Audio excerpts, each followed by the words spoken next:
So we'll start when I hit. I think this will start it. Okay. I'll start it. All right. Oh, there you go. Oh No. wait.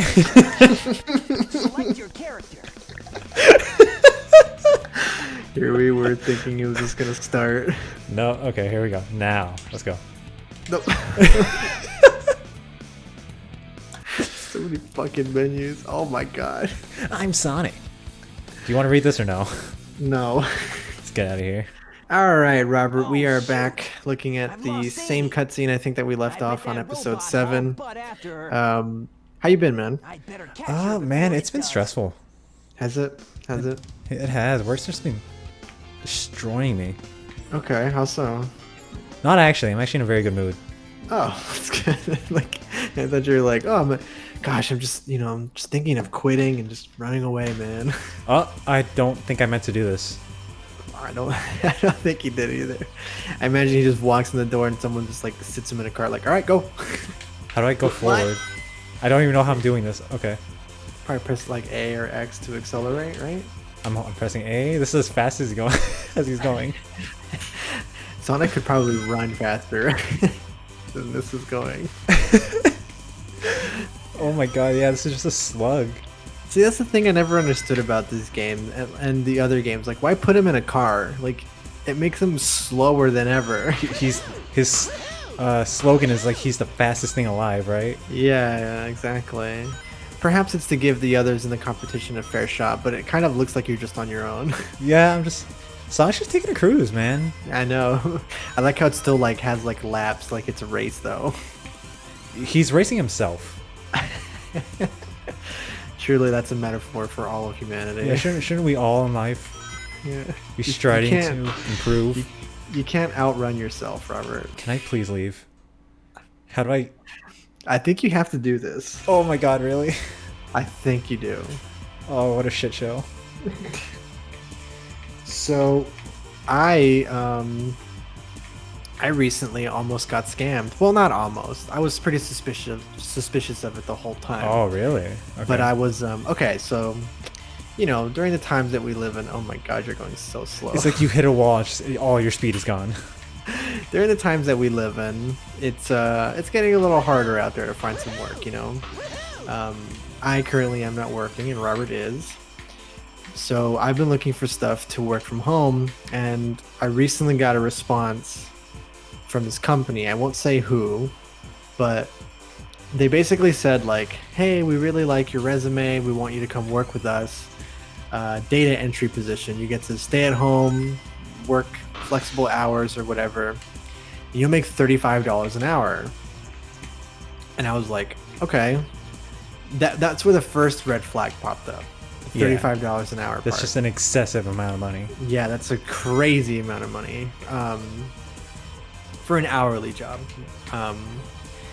So that was the first red flag. The second one was when I was talking with them through Google Hangouts, but it wasn't through voice or webcam, nothing. It was just through text. Huh. Yeah. And I was like, okay. And their responses to the things on my application, for example, like they would ask me questions and I would answer their next question with my response. So it was like, what are you looking to get out of this company? And I said, I want to find a company that I can work at for a long time, one that's really transparent with its employees, etc. And the next question they would ask me was, how long do you want to work for us? So I said, my answer was in the first part, like, I want to work here for a long time. Yeah. So that was suspicious. It didn't feel like a human was reading my responses. Welcome to Twinkle Park. So, whatever. After my interview, they said, hey, congratulations, you got the job. And I was like, okay, sure. And by the way, I was talking to my brother the whole entire time. He was like, yeah, there's some red flags here. Just don't give him any important information, Yeah. And I never did. But I just wanted to see. Yeah. So they said, we'll get you started with your own home office setup. Whatever you need, we'll pay for it. There's important software you got to buy. So we're going to send you a check. And, from there you'll buy the things and then you're good to go. Yeah. And I said, okay, fair enough. I asked my brother, is this a normal thing? He says, yes, companies most commonly send out checks. for this kind of thing. Okay.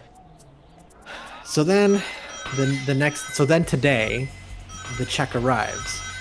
Now I was expecting this check to be for like $200 for like software, however much it could be. Yeah. So then the biggest and baddest red flag was when I opened the check. It was a check for $5,000. What the? Yeah. And I was like, okay, this is a scam. This isn't legit at all. This is something for you young ones, and I guess you, Robert, to look out for. Wow, you really fucked that up. No, look, I'm fine.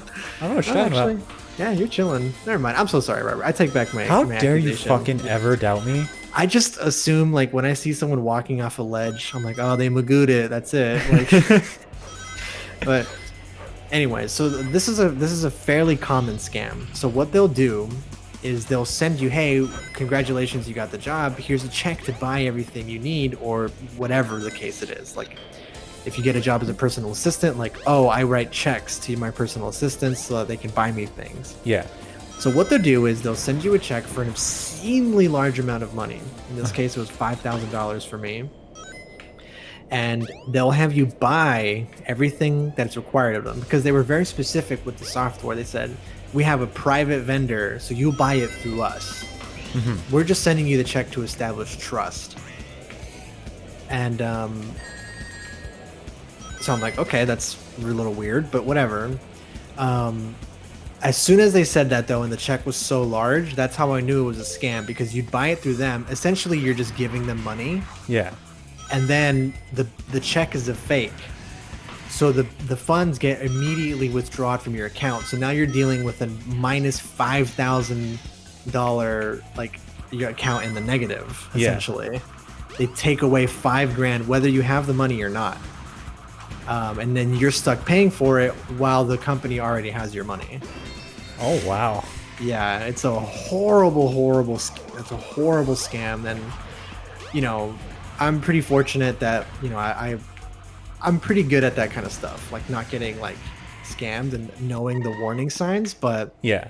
there was a lot of potential candidates that they were talking to. I know that. Oh, really? Yeah, they said that like I was one of like 19, because they said, oh, we want to open up an office exactly near where you live, you know, and once we open up, you can either continue working from home or stay there, you know. Yeah. And I was like, okay, dude, this is like $35 an hour, make my own schedule. This seems way too good to be true, but some people probably believed it. Yeah. And they cashed that check. Jesus. To be fair, Yeah. my immediate red flag in the moment I would have stopped was the question part. Like the first Google Hangouts interview. Yeah. Because like what human would read your answer and then ask you a question that you just answered?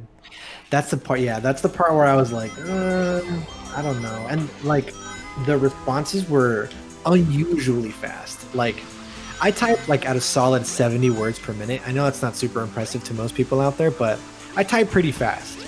Yeah. This person was typing at like lightning speed, sending me paragraphs in like 2 or 3 seconds. Yeah, that was the robot. Exactly. So I knew I was talking to a robot. But day 2 of my interview, I was talking to a person.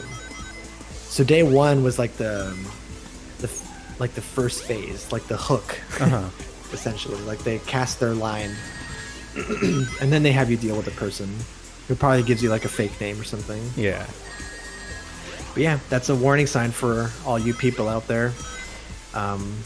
If it seems too good to be true, it probably is. I also had a scam recently. Mm-hmm. Well, not recently. It was actually years ago when I was first trying to find a car. Okay. I was looking at just your local like used cars place, like fucking Wish.com or some shit, whatever the equivalent is. Craigslist. I don't know what Wish.com is. Wish.com. We'll get into that a little later. Go ahead. But yeah, so whatever I'm selling this used thing, come get it. Mm-hmm. So I find like this, okay, it's a recent model, low mileage, unused, pretty much. It's like, oh man, for really cheap. Yep. So I was like, okay, let me email this person. So I email him, asking him some basic questions, because they didn't provide all the information. And they didn't really answer any of my questions, like at all. Mm-hmm. But it was a back and forth for a while, and eventually they said something along the lines of, can we, or I asked them if they could meet, they said yes. and I think nothing happened after that. So I looked up the exact email. Like I literally copy and pasted the email she sent me into Google, and there's an entire like Reddit post of this is a scam. It's a copy and paste email that you can just find. Wow, that's so crazy. Like how people aren't even like trying to hide it. Yeah. Like, I mean, it's good that she didn't get scammed. I also, when buying a car, had that where I was on Craigslist and I was talking to this woman in my area. It was a car. The thing was, it looked kind of legit because it had pictures of her car in an area that I thought I had recognized. This was back in when I lived in Anaheim, and so I was talking to this woman about it. She's like, "Yeah, my son passed away, so this was his car. We don't need it anymore." And I was like, "Oh, whatever. I'm sorry to hear about your loss. How much for the car?" And she said, "We just really want to get rid of it, so we'll give it to you for $800." And this was like a 2008 car. Yeah. I was like, okay, $800 for this? Like, there's either something really wrong with it or this isn't real. Yeah, what's the catch? And I asked her that. She's like, no, there's no catch. We just really want to get rid of it. And she said, I have it in a storage container for USPS. So you pay me, like, send me money, like a wire transfer, and then I'll have them deliver the car to you.